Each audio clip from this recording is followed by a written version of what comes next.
Alright, welcome back to Good Morning Pilipinas. Kaya naman, traffic update tayo. Live si Anjun Magnaye mula sa EDSA, Quezon Avenue.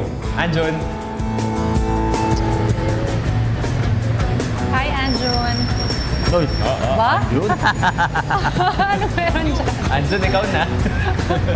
Okay, magandang umaga. At inabot nga tayo halos ng 12 minuto pagpunta dito sa location natin. Malapit sa PWU dito sa may panulukan ng EDSA at Quezon Avenue. At kung sisilipin natin ngayon, ang sitwasyon ng EDSA, yang dyan sa may Quezon Avenue flyover, hindi na maganda ang sitwasyon, moderate to heavy na. Ang daloy ng mga sasakyan, yung gantong sitwasyon na to ay magpapatuloy na hanggang dyan sa may area ng Kamuning flyover. At tuloy-tuloy yan hanggang dyan sa may P. Tuazon Underpass hanggang sa pagsapit na ng Santolan area kung saan makakaranas kayo ng bahagyang pagluwag ng mga sasakyan, pero sisikip na rin yan dyan sa may EDSA show. Yan ay ayon sa ulat ng MMDA dito sa kanilang Twitter account. Pero nakita naman natin na visible yung mga traffic enforcement people natin dito. Nakakalat naman sila, MMDA at Highway Patrol Group, para magmando ng mga sasakyan sa mga oras na ito dito sa area ito ng EDSA. At punta na tayo sa ating It's a Sign segment. At ano nga ba ang ating It's a Sign for today? Gaya na pinakita natin. Ayan, alamin natin kung ano ang ibig sabihin ng traffic sign na to. Panoorin natin to. Okay, rolling. Sir, familiar ka ba sa traffic sign na to? Yan, Apo. intersection. Intersection. Okay, sir. Sa mga pag dumadaan kayo sa harap ng hospital, sir, sa St. Luke's or sa, halimbawa, Capitol Medical Center, ano yung mga madalas makita dun, sir?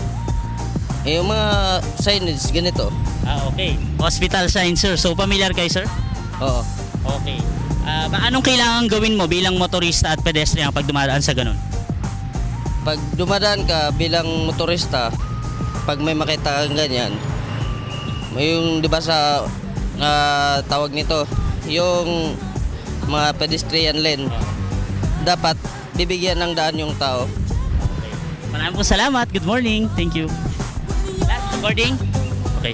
Sir, alam mo kung anong traffic sign to, sir? Yes, sir. Ano ibig sabihin, sir?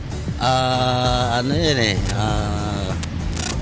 masyado matraffic na hindi makadaan-daan na yung yung... Familiar kayo sa hospital zone, sir? Opo. Hospital zone. Okay, sir.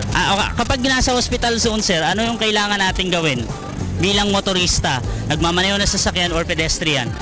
At kailangan magbigay ng naman sa... Halimbawa, papasok ka ng hospital.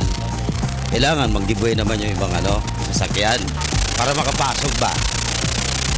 Kasi kung hindi ka makapasok, Ang ating traffic sign for today, dalawang bagay lang yan. Letter H or cross na nasa kulay blue na board. Informational sign po pag kulay blue, tandaan nyo yan. Pero hindi lang basta ito traffic sign dahil may karampatan ding parusa kung hindi kayo susunod dito. 150 po ang magiging parusa ninyo kung kayo ay lalabag sa mga traffic signs na informational gaya nito. At syempre kung obstruction kayo dun sa hospital zone, 150 ang magiging multa ninyo. Yan ay ayon sa listahan ng MMDA traffic violation.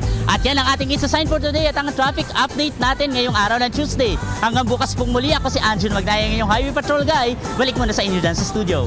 Maraming salamat, Anjun Magnaye. Okay. So, batiin ko lang yung mga taga Borongan City sa Samar. Kami po ni Jules Giyang ay magpupunta dyan bukas. May Wow. motor si Jules. May motor. May motor ka? kasama ka dun. May Bibisitahin pasalubungan natin niyo yung ako, Eastern State University. Bukas yan. Yes, how? Ingat kayo at maaga kayo umalis, baka matraffic kayo papuntang airport. At yan po ang naging makabuluhan at masayang talakayan natin ngayong araw ng Martes.